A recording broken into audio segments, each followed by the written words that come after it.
supposed to be my job.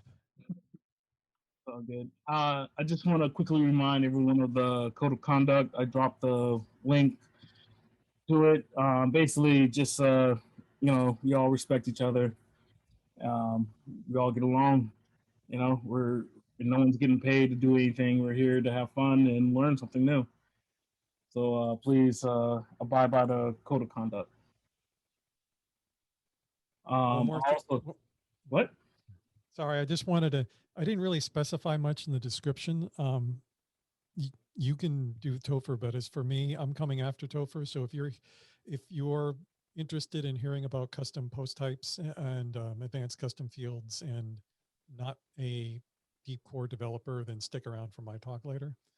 I just want to have something so when my kid comes in, there's a few people still watching me because she thinks I'm the coolest.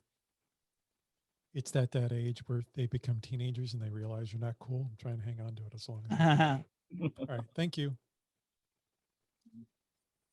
I also would like to thank a few of the meetup groups that are involved. We have WordPress Charleston, WordPress Palm Beach, Montclair, the Montclair meetup, Orlando, um, also Las Vegas meetup, South Florida meetup, this WordPress St. Petersburg that's also involved here, and we actually have WordPress Taipei.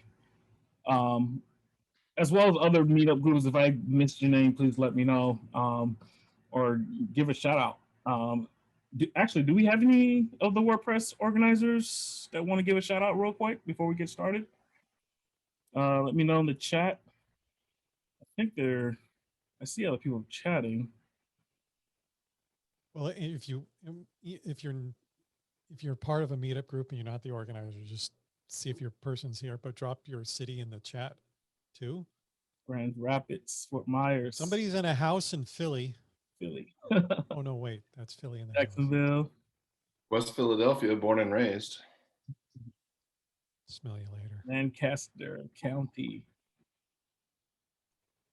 Canada.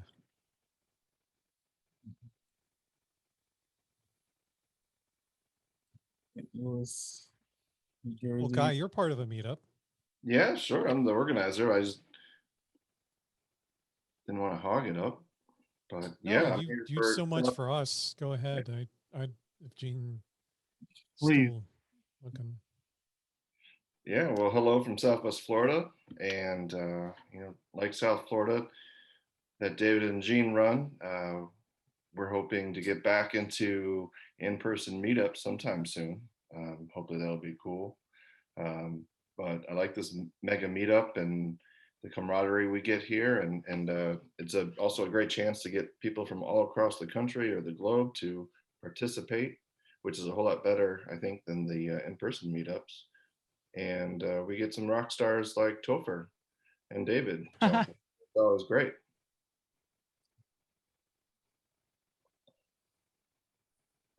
I'm also looking forward to the next WordCamp Miami. Woo! Almost forgot about that. Yeah, Miami. Yeah, we got to the rest of the planning. year. Yeah, it's around that time of year too to start planning for that. As far as I know, there are no physical WordCamps planned anywhere for the rest of the year. For the rest of the year, but WordCamp Miami will land into the new year at this point, on February, March. We'll see. I've learned to stop making predictions about dates. I didn't listen to the closing remarks for Europe, but an awful lot of people afterwards were saying things like, yeah, next year in Porto. Is it cautious optimism that it'll be next year in Porto, or did they really say we're going to do it next year? Well, they said the same thing last year. Yeah. By the way, if you ever watched that video that they do, it was from, I think, 2 years ago or a year before, whenever the last live event was. Yeah. They used the phrase, and I am not joking. They used the phrase. Did you see that? Yeah. Like the contagious atmosphere, and I'm like, no, take that out of the video, please. Never show that video again. I don't know. WordCamp Europe is just as much in the air as any other conference is at the moment, as far as I know. They're not doing as well as the U.S. in that area anyway right now. So who's to say what it is? But they're very anxious. They should as far as I know, hold there's WordCamp nothing Europe in confirmed. the U.S. I think it's very good wishful thinking. We'll just put it that way. And I hope it happens, but it's still wishful thinking. I remember WordCamp Miami, the last WordCamp Miami we had in person. We were talking about WordCamp Europe and how that was going to, like everybody, like I got selected to speak, and I'm like, I'm not sure if I want to go over there if there's going to be a disease or something. And then I guess that decision was made for me. Well, let's go ahead and get started. Welcome everyone to another WordPress Mega Meetup. Sorry we wasn't around last month.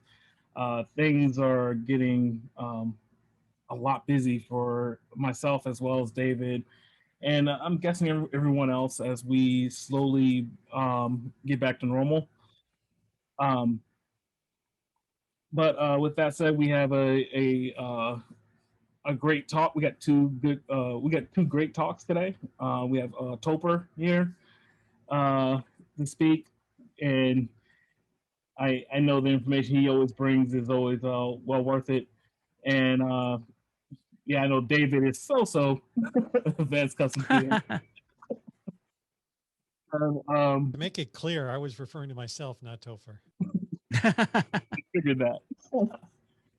But we have two great topics tonight, and so let's go ahead and get started. Just to let everyone know that this is being recorded and it will be up on the YouTube channel.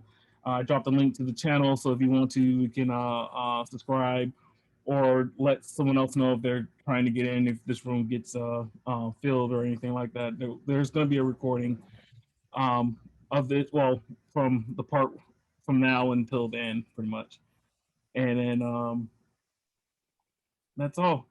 Pretty much we're going to start off with Topher and get him started. If you have any questions, please drop them in the chat. Started with a Q so we can keep track of it, and then we'll ask the questions after his presentation is over. All right, I'm gonna hand it off to you, Topher. All right, here we go. Oh, I hate that. You share your screen and it zips a million miles away. All right, so this evening I'm going to be talking about the plugins that drive HeroPress. Little intro. My name is Topher DeRoja. I'm a senior WordPress architect at Canva Creative and the curator of HeroPress. You can email me, topher@canva.co or topher@heropress.com. You can find me on Twitter, Slack, and pretty much everywhere on the internet at Topher1Kenobi. And I hope you have now seen the last of my slides, because the rest of this is all going to be right here in WordPress. So I want to give a little bit of background about what the site does, practically speaking. So that'll give some context to these plugins. I mentioned I'm the curator. I do a little bit of blogging, but for the most part, people out there in the world will write an essay, a post, and send it to me, and I will load it in under the essays custom post type. And I have a contributors custom post type. And there's not a whole lot to it. There's each contributor has some geography coordinates connected to them, some social links. Each contributor has their own custom image. And then essays are pretty standard posts. There's not a whole lot to those either. I do have some custom taxonomies. For example, I have continents and languages. For contributors, I have genders so that I can help track diversity. Other than that, I'm not going to go through everything here on the left because we're going to get to that in the plugins. Some of these I'm going to skip over mostly because everybody knows who they are. I'm sure at the top of everybody else's plugin list is a for Akismet. which is the first in the WordPress alphabet book. So that's anti-spam. So let's move right on to the next one. Batch spam or batch comment spam deletion. Pippin wrote this one. I get a lot of spam. 459 in the last couple of days. Akismet does a pretty good job of getting rid of most of it. I probably flush manually 3 or 4 a day. But in WordPress, if you just go in here and click empty spam, if you have a ton of spam, it's probably going to time out, and then you have to come back and do it again, and then do it again, and do it again. I've seen sites that have thousands of spam comments because it's too much work to do it. This plugin does it via JavaScript, so it never times out. So even if you had 10,000 spam comments, it wouldn't be a problem. So just like that. So there it says 200, 300, 400, 500, and the spam is gone. So I can go ahead and hit that and not have to worry about my site timing out. Log time is really simple. The HeroPress website is in UTC because it is not location specific. But I don't know what time it is in UTC. So this just puts a little clock right here in my admin bar that says what time it is UTC. I try to make posts go live at 8 a.m. in the local time of the contributor, which involves some pretty crazy gymnastics. And we'll get to that in just a few minutes with another plugin. Disable WordPress theme updates. I don't really need this one anymore, I realized today, but I kept it so I could tell you about it. I built a custom theme for this site, and I called it HeroPress. And a couple of years later, somebody, I don't even know who, built one called HeroPress and put it on the theme repository. And of course, WordPress said, hey, there's an update. Let's blow away everything Topher ever did. And that really bothered me. So this plugin just keeps that from happening. If you happen to have a theme that has the same name as one on the repo, this will keep it from updating to that one. Download plugins and themes from dashboard. This just puts this download zip link right here on every plugin. That means if I want to download a copy for backup, or actually use it on other people's sites most, if I want to download a plugin version that a client has, I can just hit download zip and it gives it to me. I don't have to like log in with FTP or anything like that, or try to find it in some plugin archive. So I find that one really useful. Force HTTPS, probably don't need that one anymore either, but I did when I installed it 6 years ago.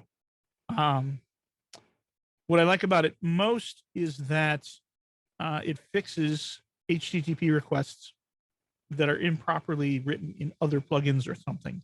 So I've got all my stuff put together. I install some plugin and it pulls the CSS file from somewhere without HTTPS, and it breaks SSL, and it's horrible. So I like that one. Very rarely do I have plugins installed that are not activated. These are all the Give plugins. Every couple of years, I kick around the idea of doing a fundraiser for HeroPress, and then I decide not to do it. I leave them here because I don't want to have to find them and reinstall them all if I ever do it. So there they sit. Google Analytics for WordPress by Monster Insights. I love this particular Google Analytics plugin. I know that Google makes one of their own, and it's probably fine, but when it first came out, it had some pretty severe problems. Specifically, it very much broke the BigCommerce plugin, and I was working there at the time, and that made me upset. And so I said, no, I'm not going to use it. I love Monster Insights because there's never really any code being passed around. You just tell them your login for Google, and boom, it's done. Right here, HeroPress Google G4 tags. I wrote this one myself because Monster Insights doesn't do G4, and I wanted to track both. All it really does is embed the G4 tag from Google. One more not activated. I did not install this one. I recently changed hosts, and this one came with it for free. A whole bunch of them did, and I deleted all of them but this one. I like iTheme Security Pro. I just don't know if I want to run it on HeroPress right now. But on the other hand, I don't want to delete it and have to go find it again. I could just download the zip and save it, but moving right along. Jetpack. Everybody knows what Jetpack is. I really only use it for stats. I love the stats very much. mostly because you can get better real-time stuff. Google Analytics either gives you what's happening right this second, or you wait until tomorrow to find out what's happening today. Jetpack Stats will show you what's happened in the last 20 minutes or hour or whatever, and that's really cool. I do love the galleries, which do not work in Gutenberg, which is very, very sad. If I didn't use the stats, I probably would get those galleries through a plugin, which is called Jetpack Galleries without Jetpack. So that's what I'm going to say about Jetpack. I'm running Cadence as my theme, so I have the Cadence Pro stuff. We went ahead and bought it just the other day. I've been using it for a few months, and I like it well enough that I think I'm going to keep it for a really long time. So we bought the Blocks Pro extension, and I got the Galleries thing. We'll see if they're better than Jetpack. I haven't actually tried those yet. List Custom Taxonomy Widget. I'm going to take you to the front of HeroPress right now. So languages are a taxonomy. Continents are a taxonomy. The default categories widget only does categories. So if you want to basically do the same thing, but with a custom taxonomy, you need this plugin. Maps Builder Pro. This doesn't exist anymore, technically. It has been sunset, and there's no support for it, and you can't get it. At the time, I got it so that I could build a cool map. Here's that map.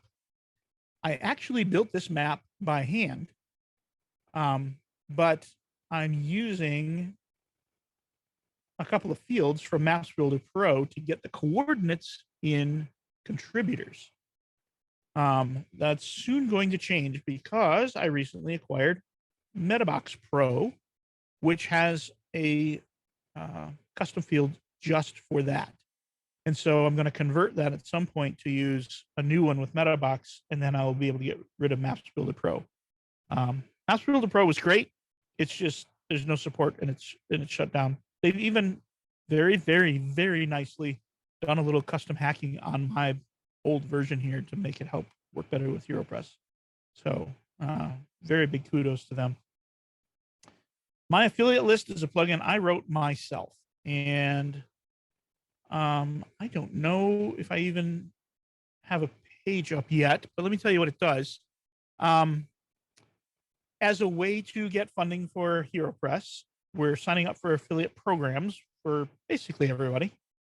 But rather than sprinkle affiliate lists through our affiliate links through our content, which I really hate, we're going to make one page that lists all of them, and they'll be sortable by category. And if you want to buy something, a theme, plugin, whatever, stop by the HeroPress affiliate page, click there, buy it like normal, and we get a couple bucks. So it allows us to leverage the whole affiliate concept without getting affiliate links throughout our site. We're still ramping that up, signing up for accounts and stuff like that. I use Ninja Forms for the forms on the site, mostly because when I first built this, Ninja Forms was new. And I said, hey, I'll try the new Forms plugin. And it has worked fine all these years, and so I haven't switched away. Perfect Images Retina. Again, HeroPress is a little older than Retina screens. And so when it first came out, there wasn't support for them. I wasn't uploading Retina images, stuff like that. So this plugin helps take a regular image and double the size properly so that things look good in a Retina screen.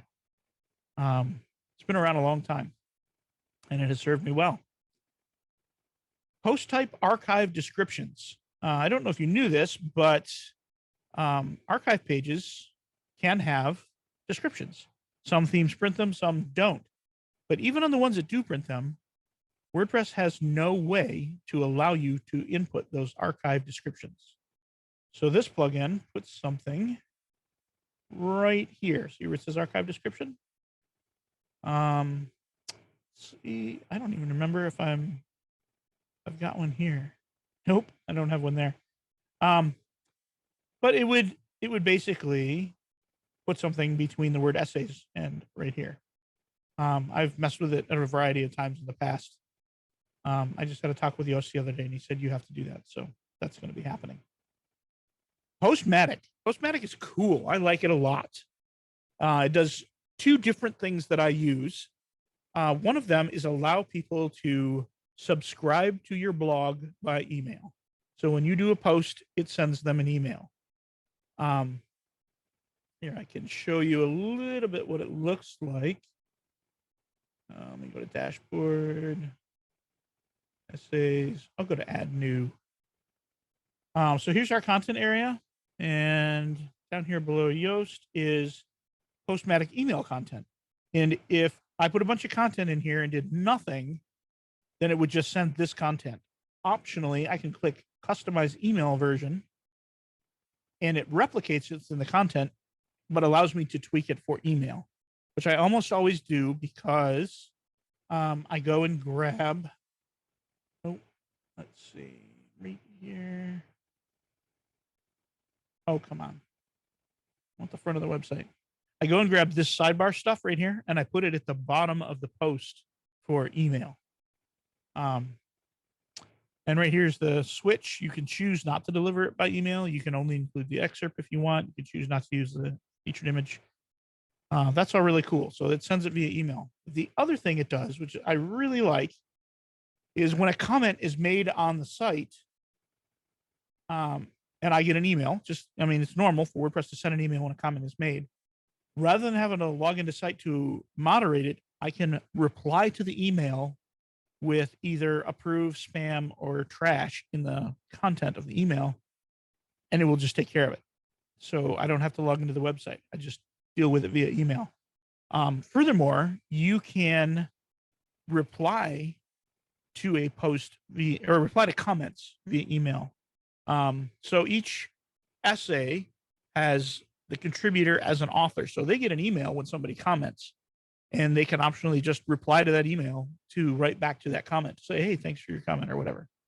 So that's Postmatic. I really like it. Public post preview. I value this plugin almost more than any other. I use it all the time, particularly here. Let me show you what it looks like. We'll go to essays and I need one not published. Let's see if a new one would let me do it. Nope. Okay, so I can't really show you very well. But if you have a post, in my case, an essay, that is saved but not published, so it's a draft or whatever. You know what? Let me save a draft. I can do that. Yes, there we go. Okay, so enable public preview. That gives me a URL that I can give to people. In my case, I give it to the authors to look at a post before it is public. And of course, anybody could see it, but people are very unlikely to guess that URL.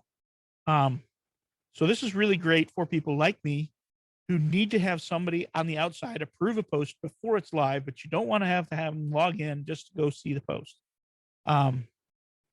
You can give them this URL, and I love it. It is so cool.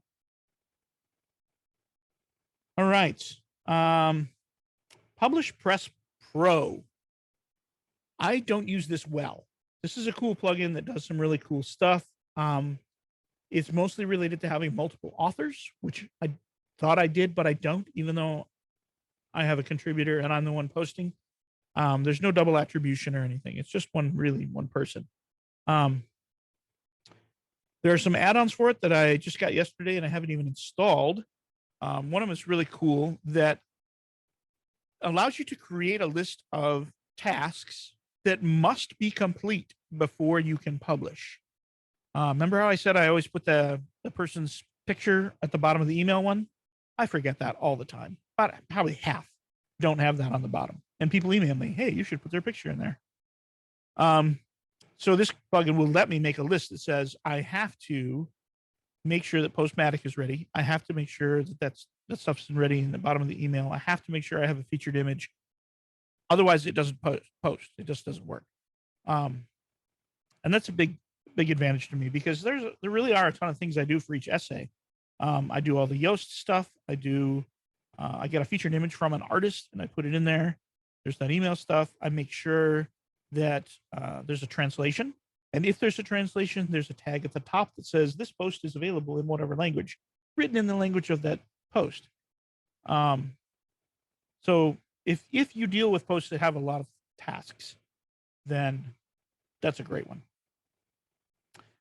Really simple series. This takes a category archive and inverts the sort order. And why would you want this, you ask? Because then it allows you to tell a story in order with the first post at the top. So when I went to WordCamp Pune in India, I did 5 or 6 posts about it. I was like journaling the trip, and I wanted my first post at the top, so you could read from the top down like a journal for real, rather than having the first one at the bottom, maybe on another page or something after pagination. So this inverts a series of posts. It could be category tags, whatever, so that the oldest is at the top and it reads in the order of writing as opposed to newest at the top. Revive old posts. This was written by Urias, who did a HeroPress essay. This does 2 different things, and I actually don't use it the way they intended, but I'm really happy with it. It puts this thing right here, and it says share immediately via Revive old posts. And so when I publish, it automatically posts to Tumblr and this Russian one that I don't remember the name of. There are other plugins that do that, but this one works really nice. What they intended it for is that you can set up schedules in the settings to have it randomly pick an old post and excuse me, and publish it to your social networks. Which appeals to me. I've been too lazy so far to set that up, but I have posts going back 7 years now, and so it would be cool to maybe every Saturday afternoon, one from a couple of years ago gets posted out to social and gets some little back traffic. So I'm really happy with that one. And this is the pro version to just add some extra features. Search WP. I just added this the other day. Search WP is amazing because the WordPress search is not. The default search in WordPress is kind of dumb. And there's some cool features that I really wanted. For example, my old theme, if you went to a contributors page, had all kinds of cool information. I have not yet updated this theme to have that.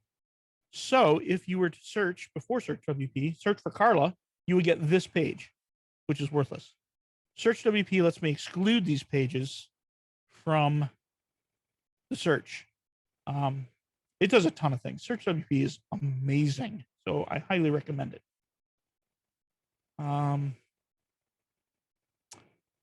Simple 301 redirects.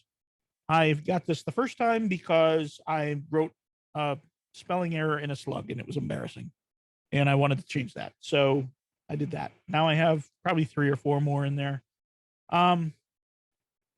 Theoretically, for performance sake, you probably shouldn't use this. You should put it in your htaccess file or however Nginx does it. But this is really, really easy. So you only have a couple and it's not going to hurt you, go for it. Stream is a logging plugin, particularly useful if you have lots of people logging into your site. Let's see. 6 minutes ago, an essay was drafted. 18 minutes ago, I deleted a lot of spam. But this would show who logs in. So when someone contributes an essay, I give them a login and they become an editor, and we'll get to that in a minute. And so they're able to log in and edit their own essay. But if somebody were naughty and logged in and edited somebody else's essay, that would be listed in Stream. And they would say, no, I didn't do that. And I'd say, look, see, logs. This is great for client work also. You install it on a client site. It's possible to hide it from the client. And the website broke and they don't know how, and it's your fault. You log in and you see on Saturday night at 10 a.m. or 10 p.m. they logged in and deleted all the pages. You can say, hey, what's this about? So Stream is pretty cool. There's a couple of them. Stream is not super supported anymore. It was a commercial product and it sort of failed commercially. There's still some open source work going on. There are a couple other plugins like this that are still being maintained. So if that matters to you, that may be where you want to look.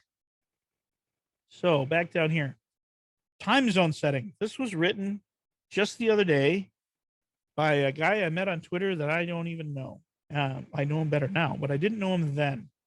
Do you remember I said that I try to post essays at 8 a.m. local time to the other user or to the contributor? Where's that? There it is. So I used to have to figure out, okay, so 8 a.m. time in Lagos, Nigeria is what in UTC? I don't know. Now I just hit 8 a.m. and I go in here and I go Africa, Lagos, boom, and hit OK. Oh, that's funny. Okay, so Lagos is the same as UTC. So I'll pick anywhere else. It's not working. It worked yesterday. Oh, I have to click this. Sorry. So let's go to Argentina. There we go. So now 11 o'clock a.m. Cordoba is, no, I'm sorry, 11 o'clock. See, it's confusing. 11 o'clock UTC is 8 a.m. Cordoba time. So I love this thing. It's not released yet. You can't have it, but we've been talking about it. So maybe you'll see it. It doesn't work well with Gutenberg right now. So that's why we haven't published it yet.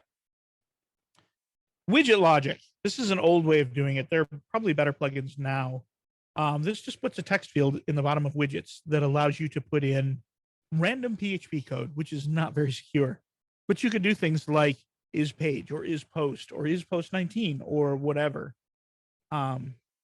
I use that to show certain widgets on certain pages. For example, this widget only appears on essay pages. Next one, WP custom login page logo. That does exactly what it sounds like. It puts a little logo or HeroPress logo on the login page. Total vanity. I just like it. WP rollback allows you, if you do an update and you don't like it, you can click this little rollback button and go back to another version. Very handy. WP user profiles. This is from John James Jacoby. It makes the profile page much nicer. Let me show you. I'll show you mine. So rather than everything on one giant page, there are tabs at the top. And so this is my profile. I go to account, and there I can mess with language and password stuff, log out everywhere, my application passwords. I can choose my colors, visual editor. Looks like Yoast threw some other in here. That's pretty cool. I didn't even know that. And then permissions. So normally this is on one long screen and it's kind of horrible. This is much nicer and I like it.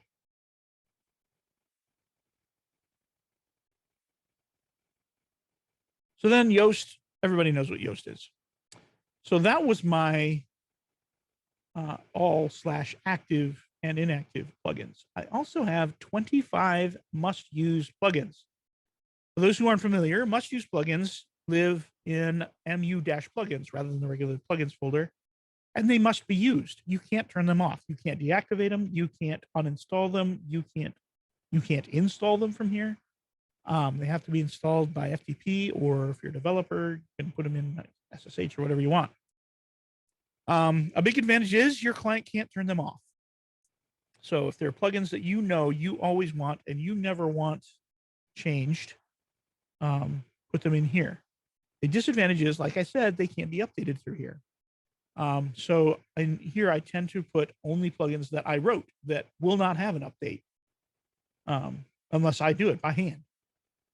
So let's go through a couple of those. Add image sizes. That banner at the top of every essay is a specific size. And I created that as a WordPress size. So when I'm uploading my banner, it sizes it to exactly the right size. so that I'm not using one that's too large or too small or whatever. The default RSS feed in WordPress does not include the featured image, which is annoying. So I just wrote this to make it do that, and it takes care of it. Let me show you what that looks like. Planet.wordpress.org. Is that it? Yes. So here's the WordPress planet. This is an aggregation of the RSS feeds of all of these people. And you go down far enough. Nope, that's not it. Oh, there have been a lot of posts since last Wednesday. Oh, well. Oh, there it is. So it includes the image on pages like this. If I didn't have that little plugin, it would not do that. Affiliates loop. I wrote that affiliates page plugin thing. By default, my site only shows 10 posts at a time, like most people's. I want my affiliates to have all of them on one page, no matter how many there are. So this is just a little tiny script that bumps that number up to infinite for affiliates only. Configuration options. It says include CMB2. I wrote this literally 7 or 8 years ago. I use CMB2 for a lot of my meta boxes. I'm moving to metabox.io. So this probably just includes CMB2 and makes it available to everything else. And then I have a whole bunch of stuff that creates taxonomies and stuff. So there's my continents taxonomy. There's my contributor information widget. Contributor thumbnails. Oh, that's a fun one. Let me show you that. Let's see. Pages. Contributor thumbnails. It makes this page. I don't even think there's a link to it anywhere. But you can hover over people and see them. Haha. And it still links to their empty page. So I should fix that. But that thumbnail plugin makes this.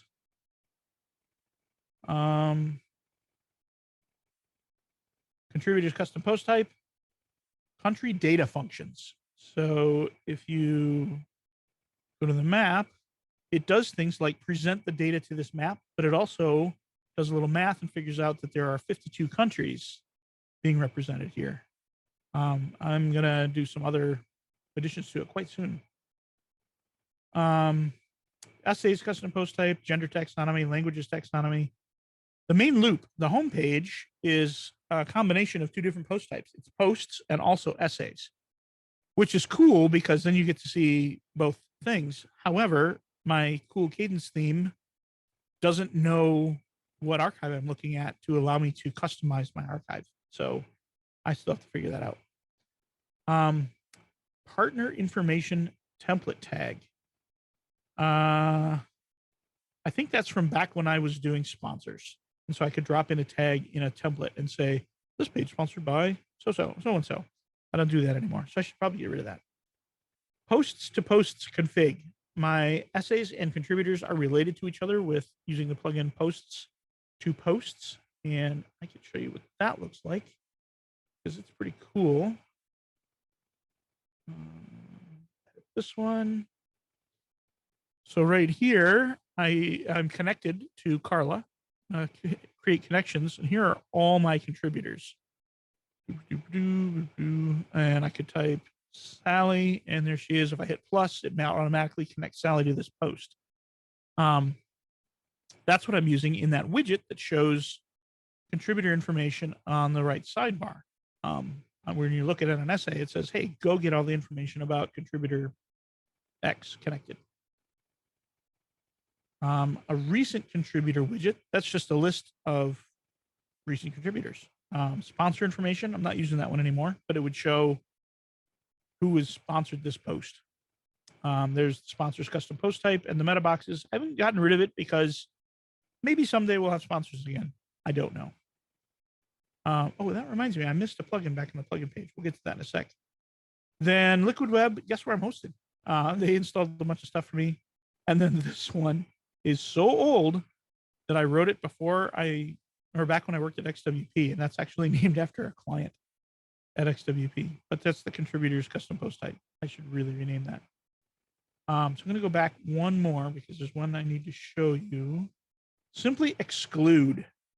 So when I was doing sponsors, every now and again I would do a blog post about that sponsor, thanking them. Hey, thanks for the sponsor. Matt Mullenweg came to me and said, hey, that's cool, but I don't want those on the planet. That RSS page that I showed you. That's not a place for sponsorship posts. And I said, that's cool. So I grabbed simply exclude, and on every, let's look at posts. Edit. On every post, there is a place right here. Simply exclude. Oh, come on. Why isn't that opening up? Oh, Gutenberg, why do I hate thee? So let's try an essay and see if it's on there also. I'm not sure it is. But basically, it gives me a checkbox and allows me to say, don't include this in the RSS feed. Do I have it? Yes, right there. Right there. So I could just say, boom. It says searches. I'm not sure why. My settings say RSS feed and it works. So you can actually choose to exclude from a wide variety of things. So not just the RSS feed. You could say, I don't want this on my homepage. I don't want this in a category or any of my categories or anything like that. So simply exclude is pretty cool. And that is all of my plugins. And I come back to my slideshow and I show you slide 2 again. And that is the end of my slides. So now it is time for questions. I just admitted somebody into the thing just as I wound it up. All right. Thank you, Topher. We do have a couple questions, and I believe both of them go back to the Postmatic plugin. Jason is asking, is the subject line the post title? It is. Email format, okay. But you can customize it. They're like little short codes you can put in your setup. All right, and then Mary Stone asks, how does Postmatic compare to Mail Poet? They are completely different tools. Mail Poet is allows you to construct a page kind of like Gutenberg would. Postmatic, I don't think about any of that stuff. I just hit publish and it goes. It's not really like Postmatic isn't really for newsletters. You could use something like Mail Glue, which came out recently to do something like MailChimp, I guess, or Mail Poet. But yeah, in my opinion, they're for different tasks. All right, thank you. We have another question just recently. Flipback is asking, in what directory are you installing the must-use plugins? They always go in wp-content/mu-plugins. And not all WordPress installs have it. In fact, I think by default it doesn't have it. But if you create it and drop code in there, it will work. It's a little different from regular plugins. You should read up on it. It wants single file plugins for the most part. So you don't have a folder, you just have one file with all your code in it. Or if you put in a folder, you need one file to include the main file from your folder. It's really powerful and useful, and once you get used to it, it's not that hard, but it is not nearly as intuitive as traditional plugins. Okay, and wanted to reiterate that any of the plugins in the must-use plugins is not getting updated automatically, correct? Right. So if you take a regular plugin from .org and you put it in must-use plugins, you can make it work. But if there are updates, you will not know. It won't tell you. So you need to keep an eye on its RSS feed and all that kind of stuff. Which is why I said, really, the only time I like to put something in there is if I wrote it. And I know there aren't going to be updates unless I do them. All right. Thank you. I don't know that I have any more questions. I did note myself that you use the cadence blocks, and that's one of my favorite blocks to use as well. I have not looked into their theme yet, but now I will. I have not actually used them yet. I am a reluctant Gutenberger, but I've been watching some of the videos that the Cadence folks have put out, and it looks very, very intriguing. So I bought the pro version of the theme because I wanted support, and I would like some. I'd like to try out the pro plugins, stuff like that, and I want to support them. Excellent. I know I was a Elementor fanboy for a long time, and with I think WordPress, well, when Gutenberg came more mainstream, I made the decision to jump in 100% Gutenberg and try to recreate, kind of use it like a page builder, and it does it pretty decently.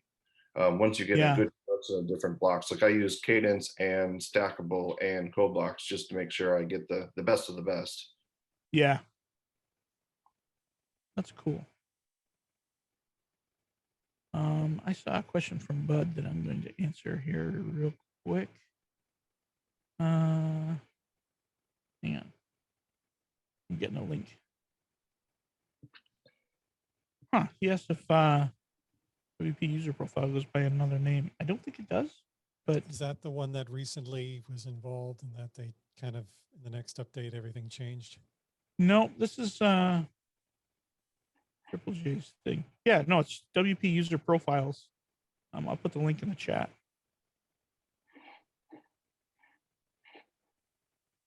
Oh, the names sound the same to me. Yeah.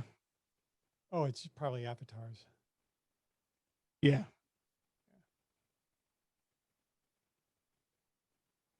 All right. Yeah. All right. Well, Jason is asking what motivated you to start HeroPress? Oh boy, that's a story and a half. Well, I don't have an hour and a half to tell you. Topher, did you actually tell people what HeroPress actually was, or did I miss that? I don't think you did. From a practical standpoint, yes, it's a blog where other people write content and I curate it. But I can try and give a truncated version of why it started and all that. A bunch of years ago, I was working for XWP, which is a WordPress agency, and the owner is very entrepreneurial, and he saw some of the things I was doing in the community, and he said to me one day, "Hey, I want you to do something cool for WordPress." And I said, well, "What is it?" And he said, "That's your journey to discover." And he removed all of my responsibilities for my day job. He personally paid my salary for several months to figure out something cool. And HeroPress is what we came up with. It was originally going to be a business, and it was going to be video, like TED. We would travel around the world and video people telling their stories, and it would take 3 months per video and cost an enormous amount of money. And we did a Kickstarter, and it failed. And that was the end of it. And a bunch of people came to me privately and said, HeroPress is too good of an idea. You can't let that go. You got to do this. And I said, I'm unemployed right now because I didn't keep that job. I didn't have money to put into it. Then it occurred to me that if I did it in text, a number of hurdles would be overcome. One, it would be very much faster to produce. Two, it would be very much cheaper to produce. Three, it's much more consumable on low bandwidth. At the time, we were really reaching out to people in non-mainstream parts of the world, places that commonly have low bandwidth, that would not want to watch a 4K video of somebody talking, but could read an essay on their 3G cell phone. So I went to a few of the people that had said that they were do videos, and I said, would you do it in text instead? And they said, sure. And I just started doing it. The guy who actually owned the domain name, Dave is his name. He owned HeroPress.com. I asked his permission, and he didn't write back. And I just said, I'm going to do it. I just did it. And a couple months later, he sent me an email and said, hey, I like what you're doing. Keep it up. And I've been doing it that way ever since. It's just mostly been me. My wife helps out. I find people with great stories, and I convince them that they are worthy human beings and their story is great, and get them to write it down and put it up. And you saw the map during the presentation. There's over 200 essays on there now from pretty much everywhere in the world. Surprisingly, not Middle America. There's a big hole in the middle of the United States where I guess nobody WordPresses in Montana, but and Siberia. Siberia has none. So that's HeroPress. I get people to tell their story. Topher, did you ask how you do backups? Because that many essays I would hate to see disappear. Anyway. I'm a bad human being. I rely on my host to do backups. So about once a year, I do a database dump. What well, is at your this host? time, I'd like to make an announcement of Update Plus.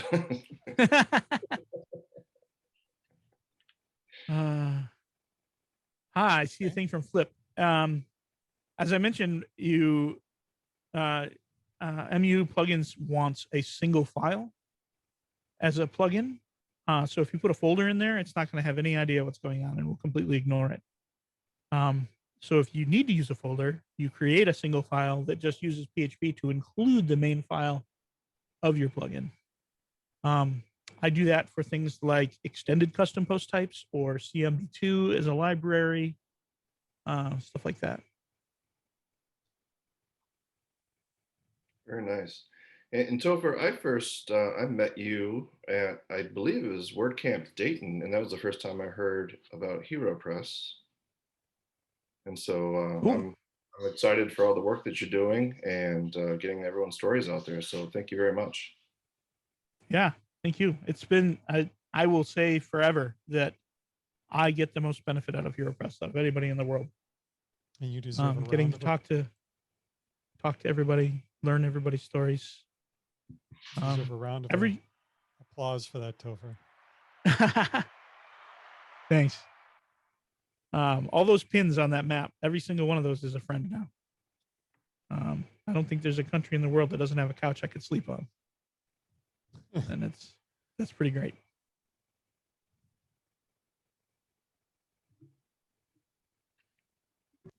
All right. Is that all the questions we have? Basically. Thank you so much, Topher. Yeah.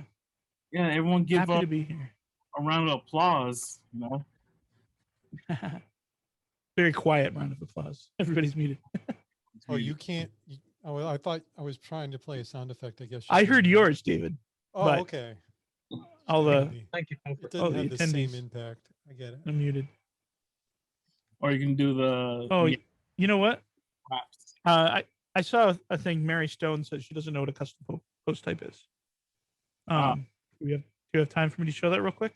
That's actually, I can do the intro to that in my presentation. Oh, great. I was the one who's asking if anybody knew it, because that way I could skip it if I didn't need to cover it. Oh yeah, I see.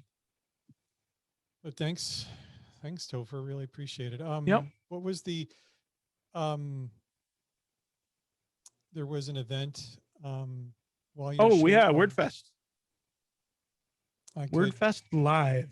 Let me share my screen, and then you might be able to say something about that. Or Yeah. tell us the basics about it. Yep. As I transition here.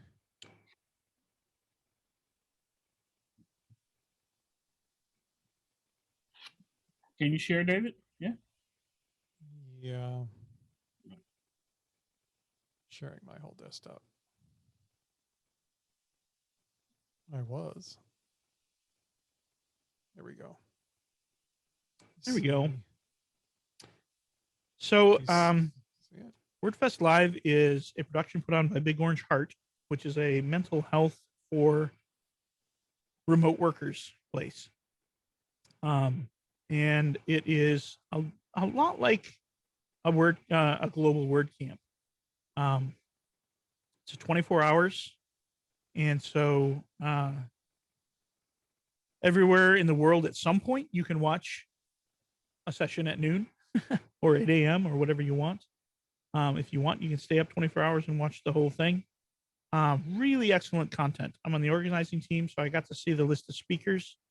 We had 200 submissions for speakers, and there's some really great stuff in there. 48 sessions, right? 24 hours. Yep, I see it.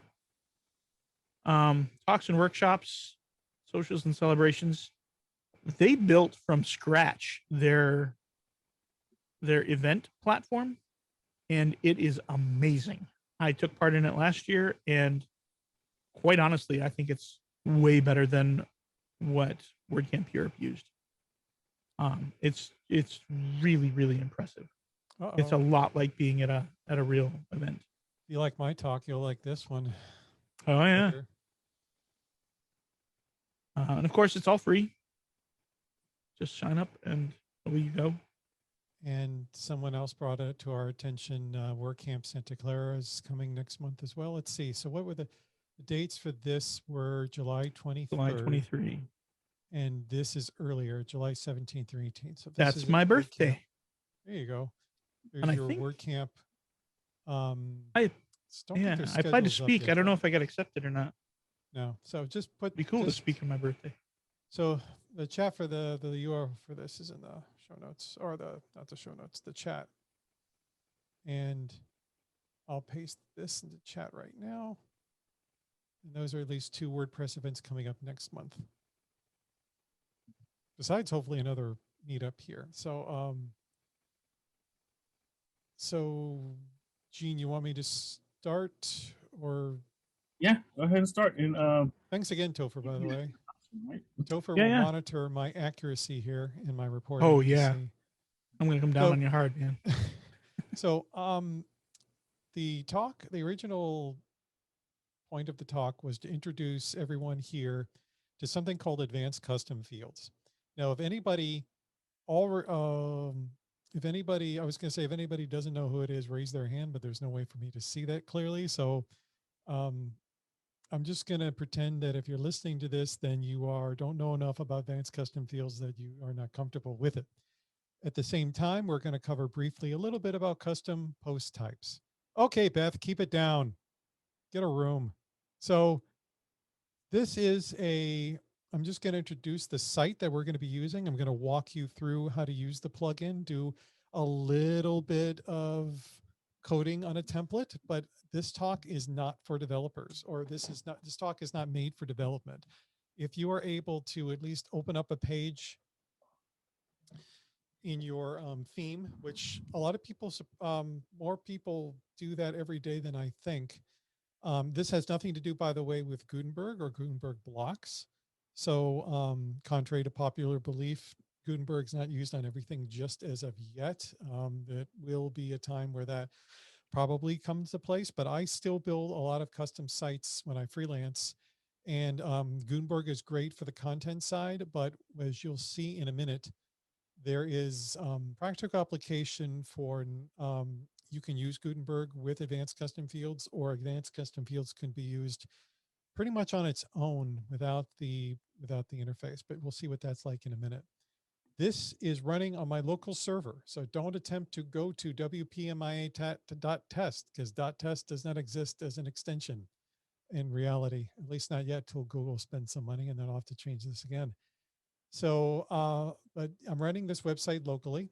I am running something called super minimal theme. So I decided not to use in this presentation, decided not to use like a default WordPress theme, because when I do, some of the feedback that I get is that what I'm trying to show you sometimes can be drowned out by the pretty text and everything like that. And I want you to focus on what I'm doing, not the theme itself, although we can switch back and forth.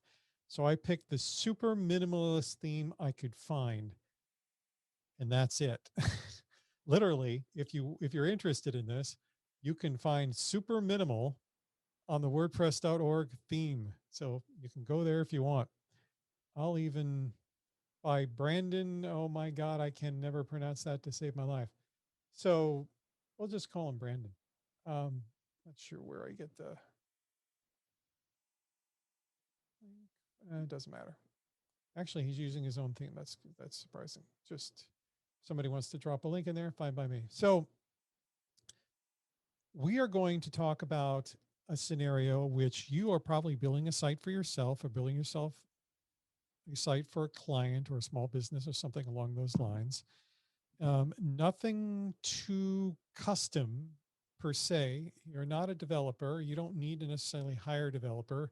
Maybe you've got a page builder plugin. Maybe you've got a theme that has a few bells and whistles.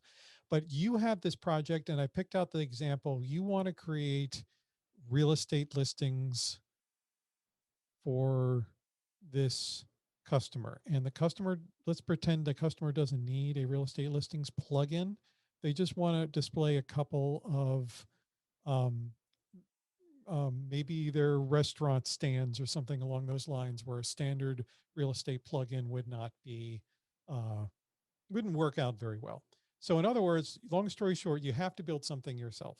You're not a developer, and you need certain fields to pop up on the screen. What do you do? So there are, first off, what I'll show you my plugins, and you don't even have to show me yours. So I've got 2 plugins installed for this demo. I got Advanced Custom Fields Pro, which we'll get to. And we got something called a custom post type UI. Now, the 60-second definition of a custom post type, for the few of you may not know what custom post types are, which is fine because every day there's a person born in this world that doesn't know what a custom post types are in WordPress. So I don't mind repeating this at all.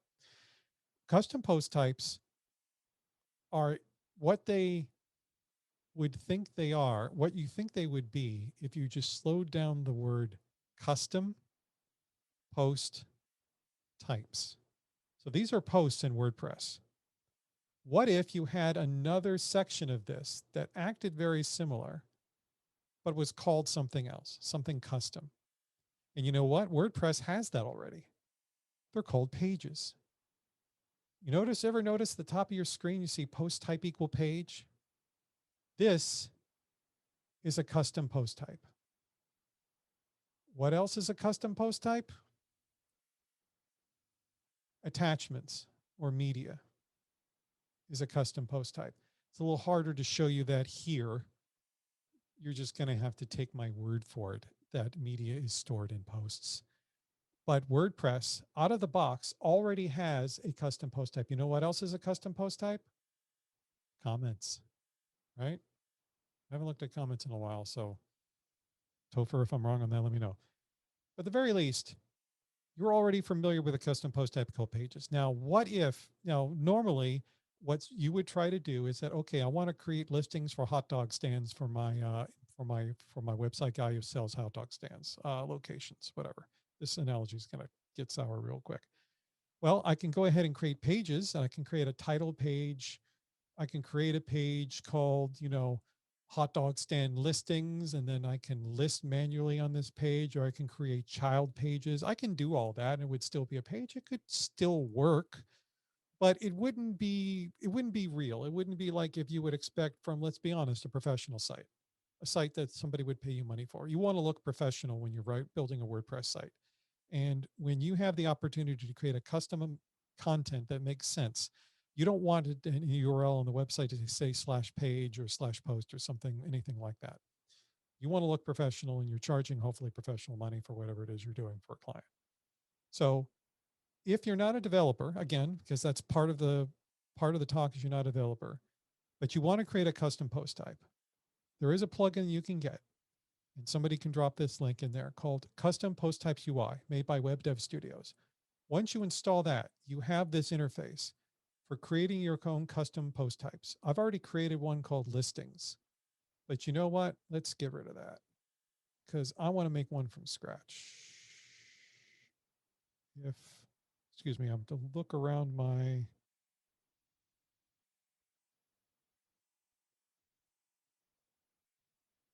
this is funny. I forgot how to delete it.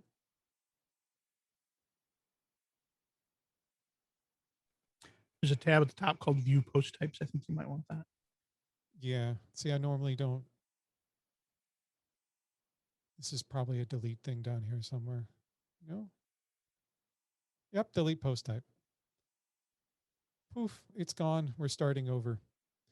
So we're selling listings for locations where people can put up a hot dog stand. He's selling the little square spots in the sidewalk or something along those lines. So I can create a post type slug. What's a slug? It's just what you see in the URL. So I can type listing. The plural version of that is what the users or humans see, and the single version of that. And I can stop there and hit add post type. Now watch the left-hand side. Now I've got something called listing that looks like a post. Remember, we said that's what a custom post type was. What if I had the same thing for post, but it was something unique called listing? And now I can add a new listing, but it looks exactly like I'm adding a post right now, which is fine for now. So let's escape out of here for a second. So if there's any questions about that, let me know and I'll try to intercept. But this talk is not really about not about custom post types. But the reason why I wanted to tell you about it first is because I wanted to apply advanced custom fields to a custom post type. So you have this custom post type called listing right now, and it behaves just like a regular post would. That's great, but you need some customization to this. Eventually, you want on this minimalist website of ours to display a listing. Actually, let's go ahead and create a listing right now. Let's say you want a hot dog stand in Davie. And just for the sake of argument, let's make Davie, Florida the title here. On the corner of 1st and 3rd. And right now, this is just me throwing in content. This means nothing right now. I'm just going to go ahead and publish this. So notice how, well, also with the custom post type, the wording of it is also not just post, but instead view listing. So WordPress is smart enough to change the UI a little bit on you. This is a custom post type on the front end. Notice the word listing. That's the slug that I entered in a few minutes ago. Notice Davie, Florida. That's the title. This is very similar to a post, except it's using listing instead of posts or something else in the URL. And right now, all it's doing is that it's displaying the title of my blog or website and the title of the post, some metadata here, and the content of the post, and then the footer. That's it. Okay, great. But on this website, I need to display things like an address. I need to display things like photos. I need to display things like additional content broken up. So what am I going to do? Well, that's where advanced custom fields comes in. So I already have the plugin installed. Let me get my bearings here. I'm going to show you the plugin. Now I have the pro version installed, but there is a free version too that will do a lot of the things that I'm about to show you here. And if I can remember, or if I see the distinction between pro and light as I go through this, then I'll let you know. So, and if somebody wants to drop the link for advanced custom fields, the website and or the plugin repo, feel free, that would be great. So advanced custom fields, when you install the plugin, adds a menu option here called custom fields to the left-hand side in your admin, usually below settings. So advanced custom fields has these things called field groups. Field groups are just like, it's like a bunch of grapes. It's just like if every grape was an advanced custom field, grapes are the bunches. Grapes are it's the container that kind of intelligently holds them together. So if we wanted to create something, for example, like a listing main information or something along those lines, I would go listing main information. Now, before we get into making any custom posts, I want to show you the location where this eventually is going to end up in the WordPress admin. Now, there's a lot of different options here. You can also, and we may be able to get into this before my thing ends, you can create more than just custom fields on a post or a page. But for now, we're going to stick with custom post type is equal to listing. That is there because I created the custom post type first. So this field group we're about to create is going to show up on the listing page in a second. And what would we want to create? Well, let's just say property description is the title. I'm going to tab over, and field name is the single word, no spaces. It's kind of like a slug. Advanced Custom Fields automatically fills that in for you when you create a label. It's by default, it's the lowercase name, and it uses this underscore for a space. Now you get to select what type of field you want. And before, as a developer, this would require, well, I say before as a developer, the plugin has been out for 10 years, but you can create advanced custom fields, so to speak, with developer code. But look at all the fields you get. You can have basic fields like a text area, numbers, URLs, and then we'll get into WYSIWYG editors later. Then you can put drop downs and stuff like that. And then it starts to get really, really interesting where you can have a map, a date picker, and then stuff we're not even going to be able to get to tonight. Maybe repeater, maybe. But anyway, so if I wanted a description, I would pick maybe the WYSIWYG editor.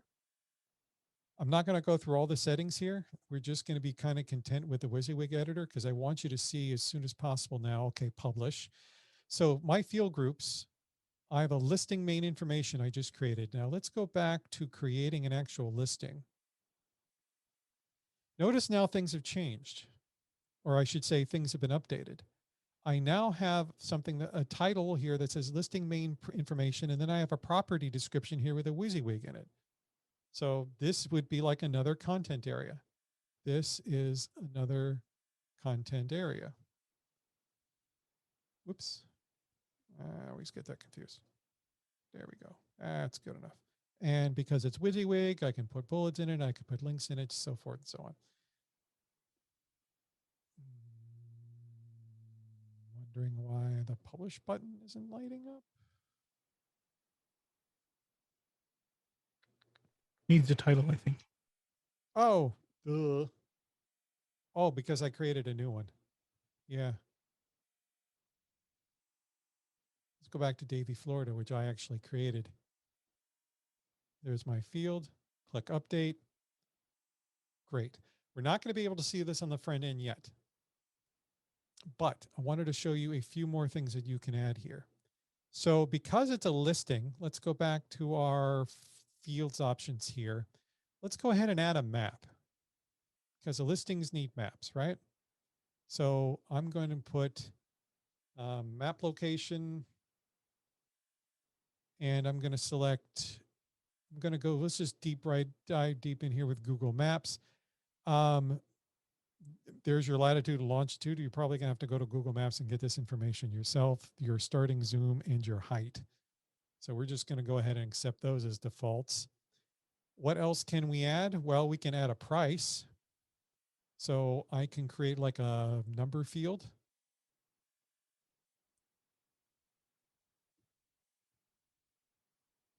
And I decided, you know what? I really want the number field in this listing a little further up. Well, no problem. You just drag that up here. Let me hit update here. Now, if I go back to my listing, I'm going to see some additional fields. I'm going to see a price, $5. Page can't load Google Maps correctly. I probably, you know what? I probably need an API or something for this. So that may not have been the best. Yeah, an API key. Yeah, which I'm not going to do here. But that's no problem. I can go back in. I can delete the map and I can add a photo maybe of the map instead. So maybe, or just a location photo. And I can make that an image. And there's lots of options here that show that allow you to see what comes up when you get to this type of view. And why is that important? Because your client in the end might be updating these fields. The whole big reasons, or at least one of them for advanced custom fields is for all the work that you're setting up in this. Even if you're a developer, I'm a developer. I use advanced custom fields all the time. Not because I need advanced custom fields to add custom fields, but because I hand websites over to customers and I don't want them messing with code. I want them to be able to create a new listing, upload a new photo in no time flat, and they can't really break anything. So let's refresh this page. There's my content, there's my price, and there's an image, and it works just like a regular WordPress image pop-up. So now associated with this listing, I have a flower. Whoop-de-doo, and I can hit update. Still won't be able to see anything on the front end, but now I've got content, I've got a price, and I've got a location photo. And this can get really, really detailed in terms of how nice you can make it. For example, remember that price that I had? I should be able to prepend a $sign to it, right? Well, I can. Now, if I go back here, now I can. So that has little details like that that make your thing look pretty polished. So it's not going to be just a bunch of blank fields. These fields can be customized, the look and feel, so that, you know, when a customer not only sees price, but a $sign, they pretty much know what the format's going to be. So it's lots of different fields you can do for posts and stuff. The great thing is that we don't have to do this to an advanced custom post type. You can do these to regular WordPress posts and pages as well. Don't have time to go into that, but you'll notice that post and page were options here. So you don't even have to create necessarily a custom post type for any of this. I'm just doing it because it kind of makes sense in the context that I'm trying to deliver this to. So a lot of people want, now, for example, you can create another field group called maybe secondary photo. Make that for a post. Create a image.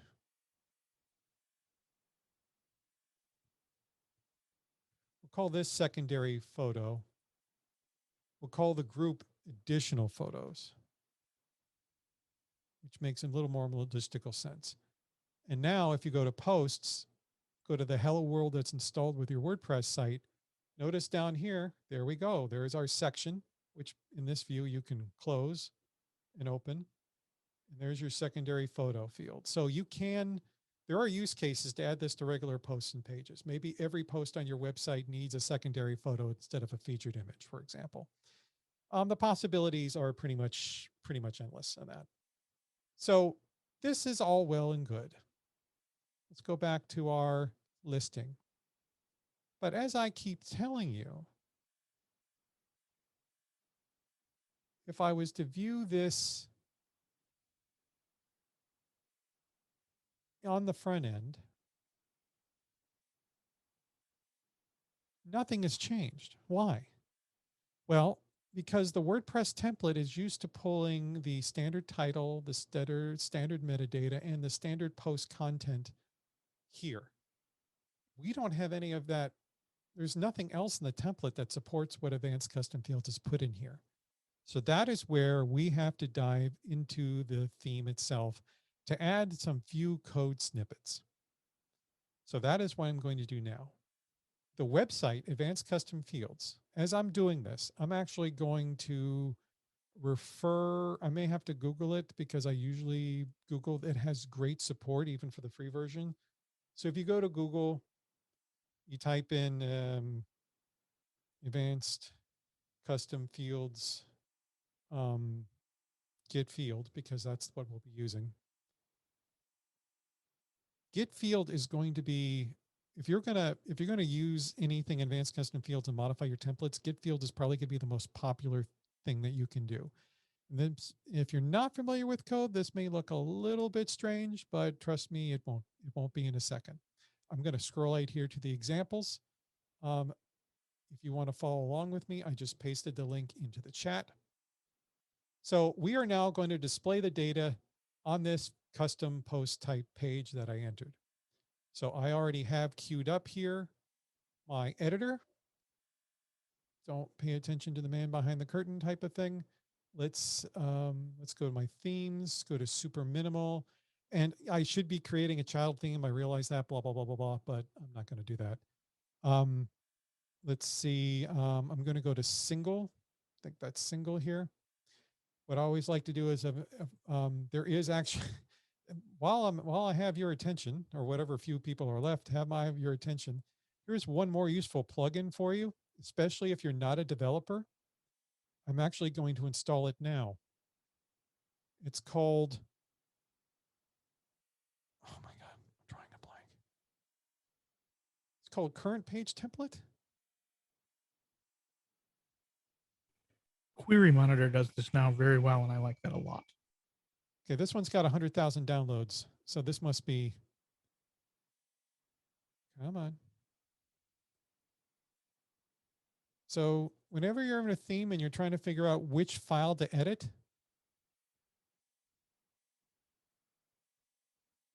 its template is single.php. That plugin I just installed, which you would think I would be gracious enough to share the link with you. Sorry about that. If you're not a developer, even if you are a developer, especially working with other people's themes, this is a big time saver. This tells you that I am editing, that I should be editing the single.php file in this theme for stuff to show up. Is it right? You tell me. Ta-da! That's right. It's right. It's always right. So this is the file I'm going to edit. So for the sake of this demo, we're not going to mess a lot with the design. All I want is to print the fields that I inputted here. So you'll get used to this with the plugin, but I'm actually going to go back to the main information I created with advanced custom fields. Remember the name properties that I assigned for each of these that were automatically named by advanced custom fields when I created the names? This is going to be important because in my theme, let's see, I will put it here. And I'm not trying to teach you PHP, but I will simply do, if I was a developer, I would go back to this documentation and go, this is how you get value from a current post. So I would literally copy this, paste it into here, but I know this is an example. So I will replace text field with property description. Save my file and reload. You need to echo it. Oh, I'm an idiot. Sorry. Yes. Ta-da! Yeah, this is what you call stage pressure here. This is bold, so this is obviously reflecting the text that I typed in. So let's do another one. Let's do,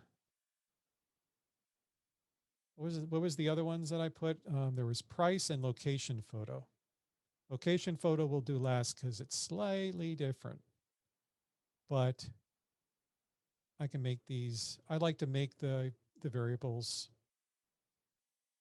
match up to what I'm pulling. Now this is going to look weird, so I'm just going to add a break there. Ta-da! It's not going to look that great because this is the first time I'm using the minimal. So maybe the H, I think H, this is what a line break is after the paragraph tag here, so forth and so on. But you get the idea.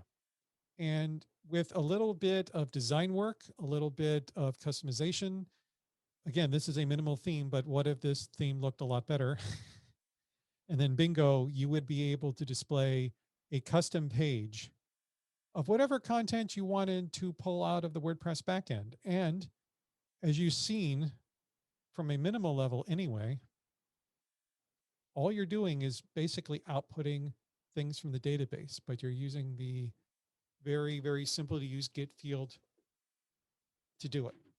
Now, you do have to modify theme templates. There's no real way to get around that. But as you can see, it's pretty straightforward.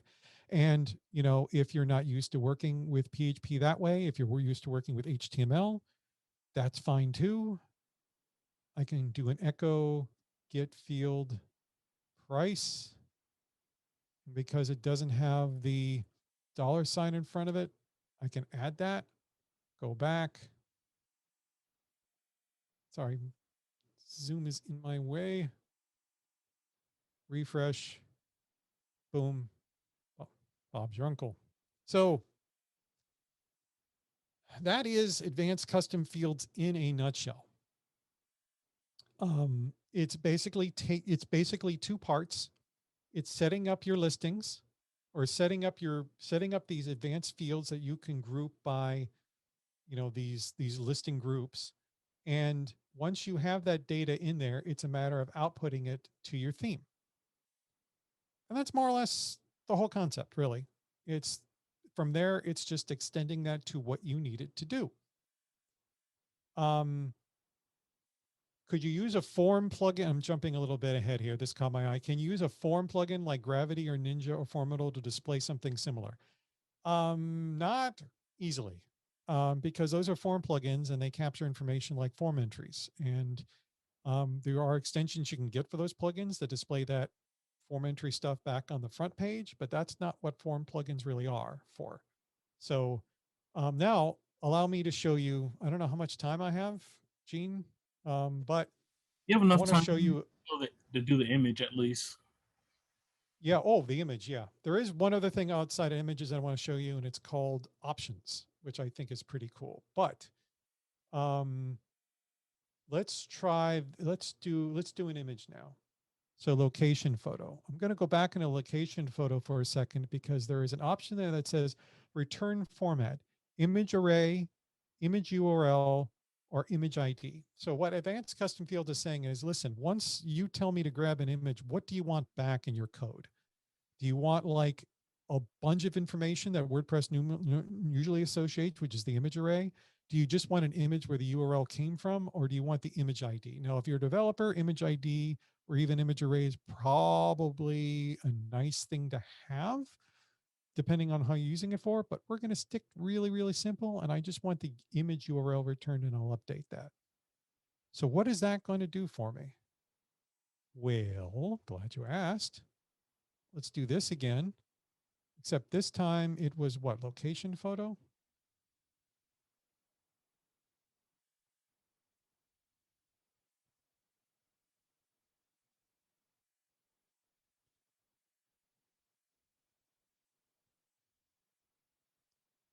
Oops.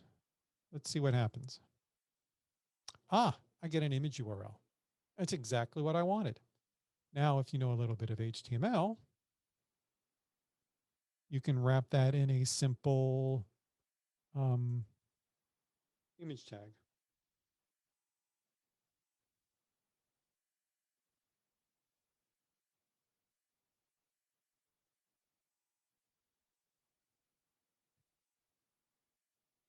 Boom, there's, wham, there it is. And of course, these are just very simple examples. Normally when I work with advanced custom fields, I don't usually I usually run this through, I usually get the image ID and run it through another WordPress function that generates the thumbnail size that I need for the particular situation I'm using it for. That's another conversation for another day. So if I was a little bit creative, I would just start moving things around so that it looks better.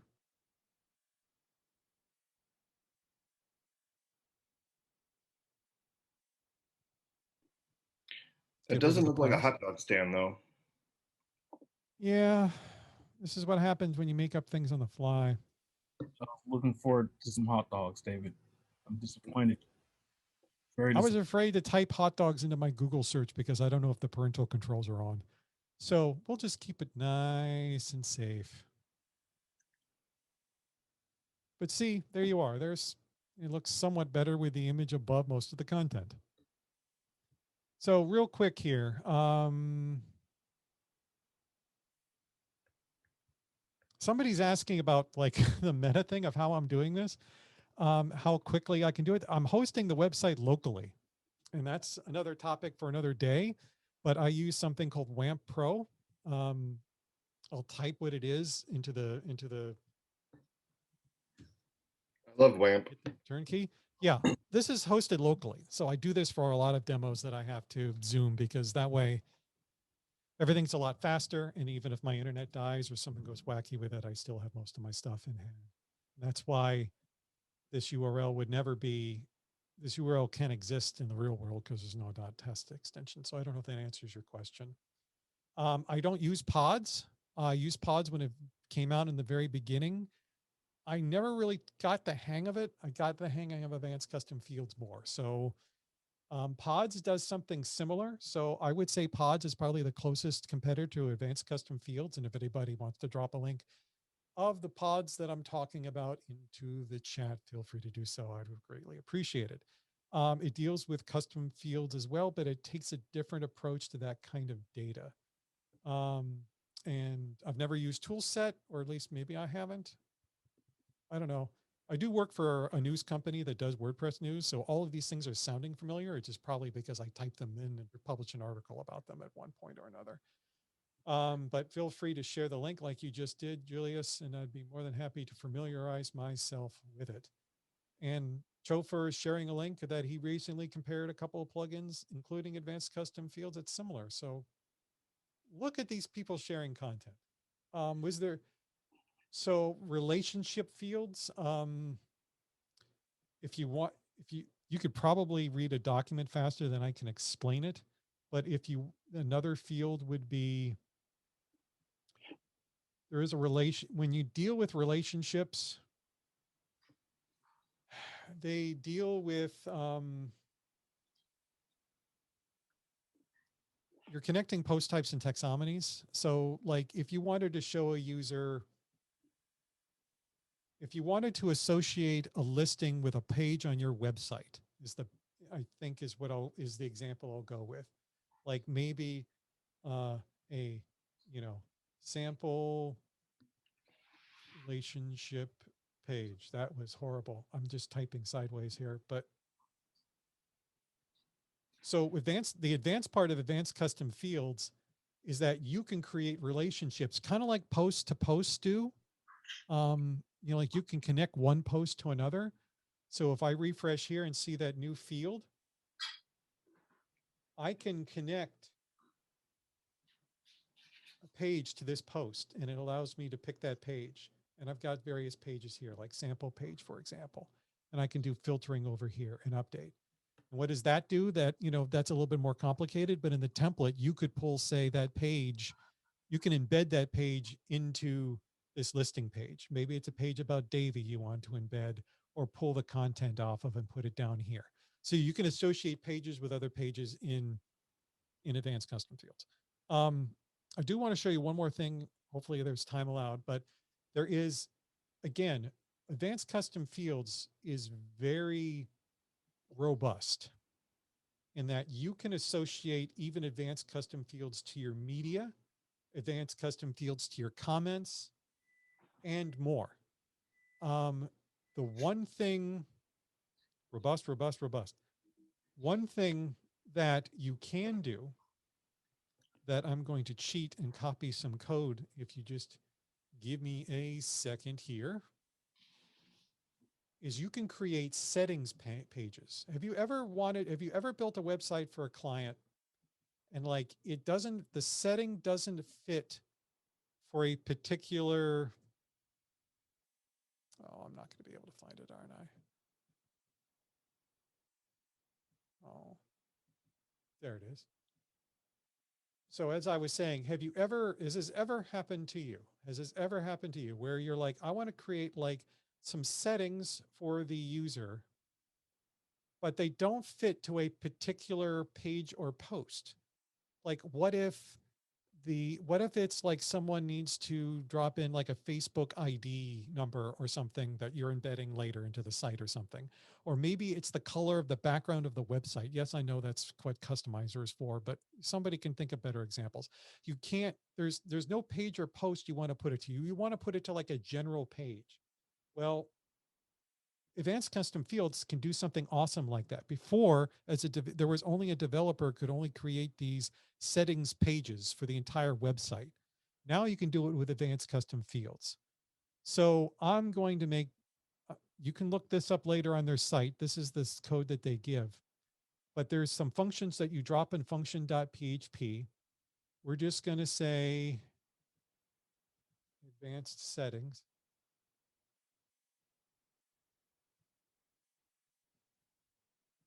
And even if you're not a developer, you can read this and figure most of it out. Some of it is kind of self-explanatory. So anyway, this is what we are, whoops. I'm working with a website whose initials are FQ. So that's where I copied it from. So I'm going to save that.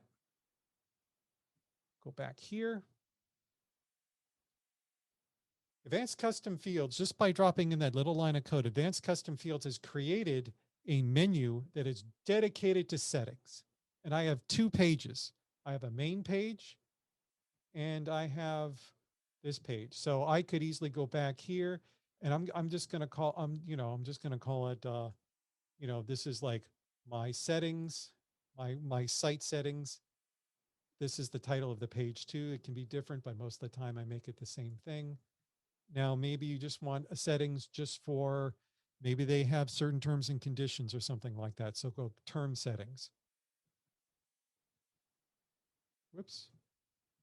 This will make a lot more sense now, hopefully. My general settings. Oh yeah, the page no longer exists. Whoops, let me get to the dashboard.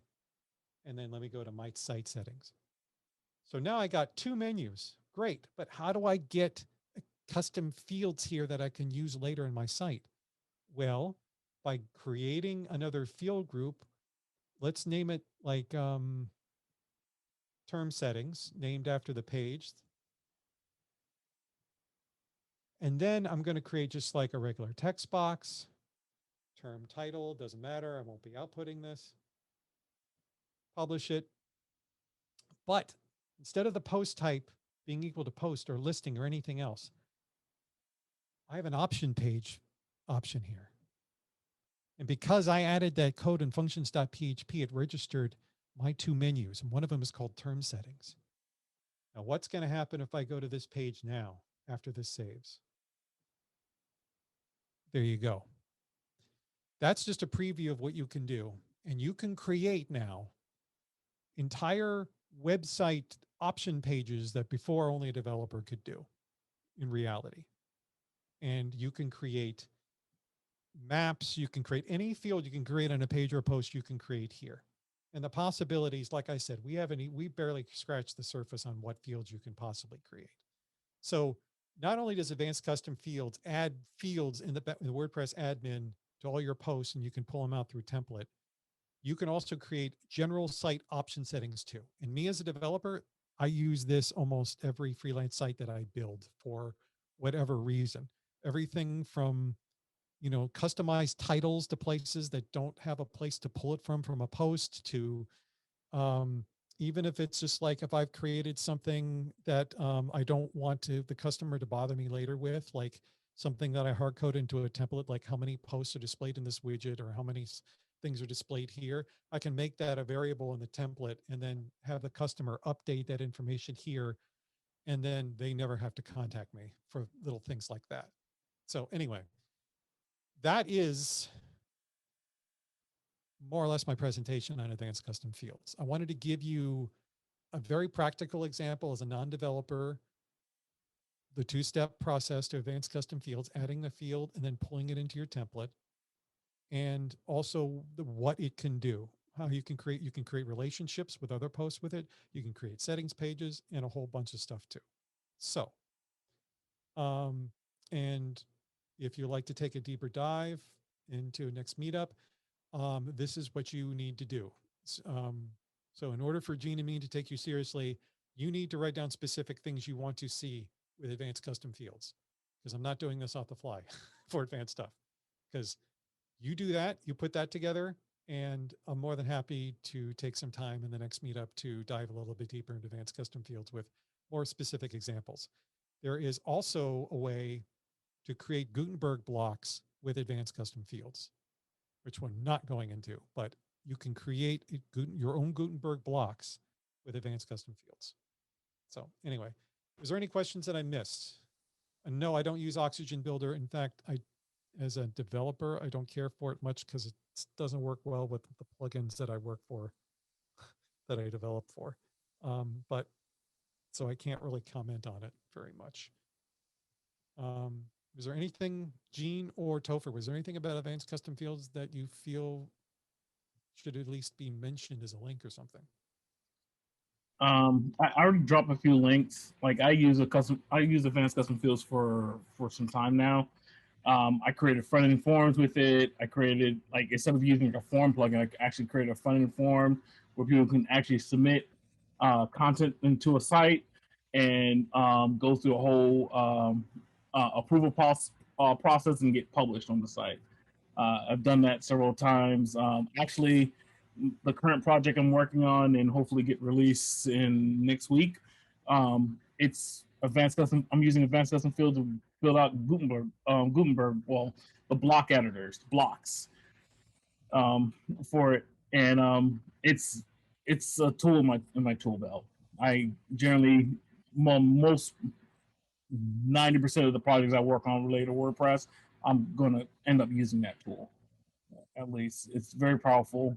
I have used pods in the past. I think I started off with pods, but ever since I started using advanced custom fields, I kind of never really looked back. There's another one too. I can't remember the name, but it's from the same folks who made the custom post type UI. They had one that was actually pretty nice. It integrated with. It was more of a need to integrate it with a plugin I was writing up. But yeah. The best thing about advanced custom fields is that you can set this up, and not really, because the code of conduct would prevent me from really doing that, but we'll just pretend I'm making fun of myself, that you can set all of this up so that the customer won't be breaking anything and it looks professional. When I was doing this as a developer in my early days, I could create some of these fields. I would say I could create all the basic fields, like but when you start getting into the advanced stuff, like, you know, relationships and things that require like pulling up pages and stuff like that, like it would look like a developer did it, you know? But now the customer will see a nice polished interface. See, like this interface pulls up users, right? Like it's refreshing using Ajax, and it's telling me the admin user, this is an admin user. I only have one user on the site, that example. And then you can magically do a shortcut here, go straight into editing the field straight from here without any additional clicks. So you can set this up for your for your customer, for your client, for your workmates, even for yourself. And it's so much easier, and it's so much of a slicker interface that looks like it belongs in the WordPress admin. And Gene is actually probably more qualified to talk more about the Gutenberg interface integration stuff than I am. So if anybody's interested in that, you know, I would actually like to hear from Gene next time on that. But that's pretty much all the time that I had to cover here. So custom David, post types, advanced custom fields. I have something to point out real quick. Can you go back to your code editor? So this single.php is actually used by every single post type. So posts, and if you made another post type, it would use it also. You can copy this file and put the slug of your post type into the file name, and it will use that instead. So if you copy single.php to single-listing.php,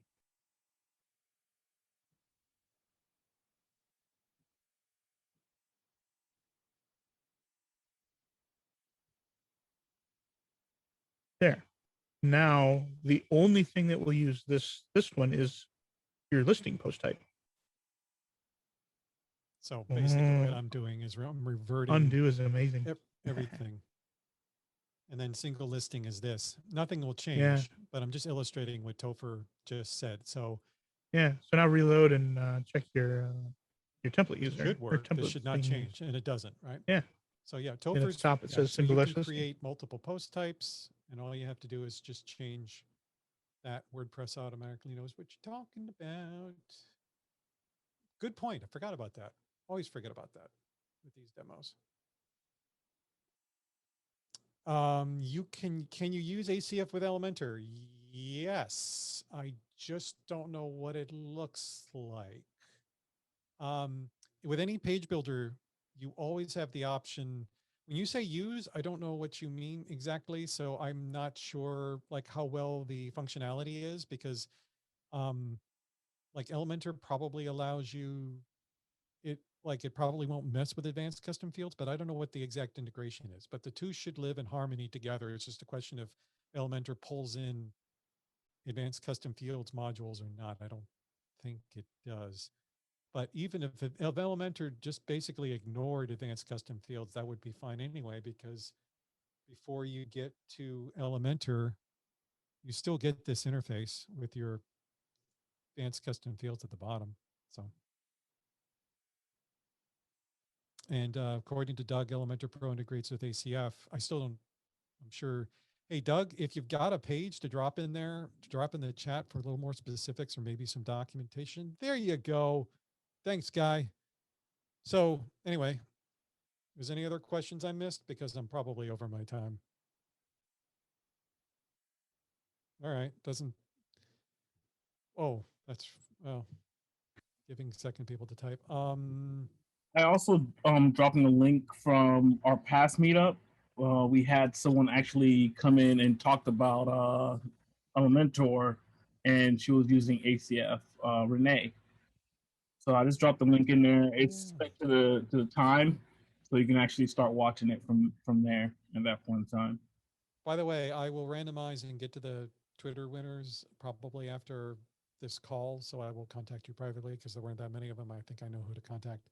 Oh, David and Jean, somebody was asking too if they wanted to, what's the proper way to suggest a topic or to ask about future topics?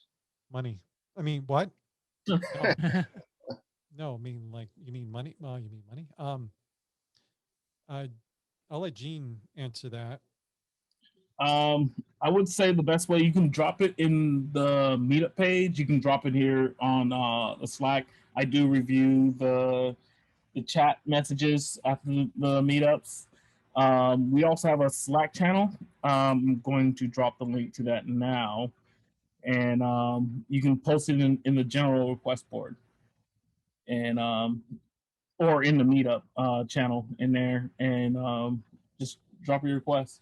We'll try to, if we can get someone to speak on it, or if you want to speak on it, we'll definitely set that up. That's not a problem. And somebody also, because I love throwing requests out there for the YouTube channel that will eventually have this video up on. Because we record all of these, we post. We've actually been pretty good posting all of our mega meetups in the same YouTube channel. So for us, that's an accomplishment for us. So stop it. All right. Unless there were any other questions. Oh, one more question. One question maybe I had for Jean on this on my own talk. Do you know what the difference is between Pro and the Lite version? The Pro version gives you a few extra features, the relations, and the Gutenberg block items. And they generally, in the Pro, yeah, I think that's like the two biggest things, really. So the relationships you can't really do on the free version, and then the anything related to creating a Gutenberg block with AFC, you can't do it on the free version either. If that's the case, then like the free version, yeah, the light version is really good actually. Light version's pretty powerful. You even got color pickers, which I forgot, because sometimes if a client has ever asked you if they want to change a color on a particular item, and like a customizer can't handle it, or it's just too much of a pain in the butt to do it with the customizer, you can just throw one of these on the settings, and then it instantly gives you a color picker, and you can take that value and plug it into your CSS or whatever. So if anyone had to code up a date picker or a date time picker, like I had to do in JavaScript, like about a year ago, that could be a big headache. And knowing that you have like tools like this to make it a lot easier, like you can't beat the value for this.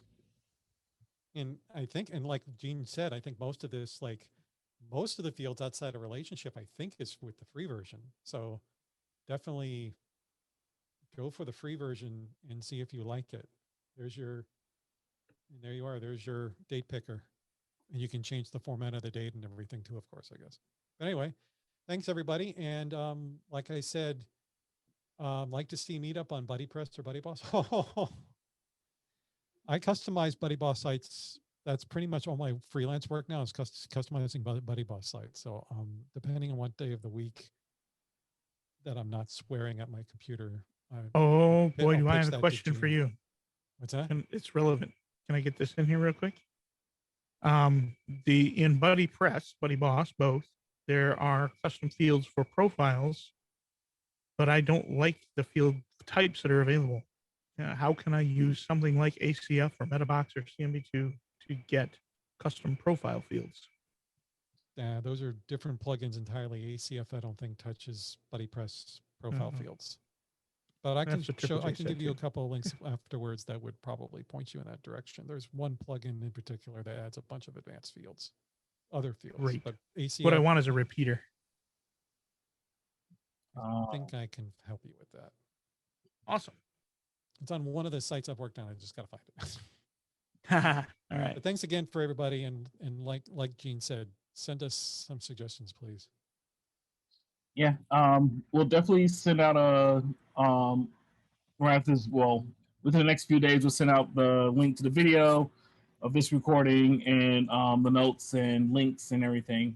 But with that said, thank you, Topher, for coming and speaking. Thank you, David, for speaking about advanced custom fields. Thank you for Guy for helping out as usual.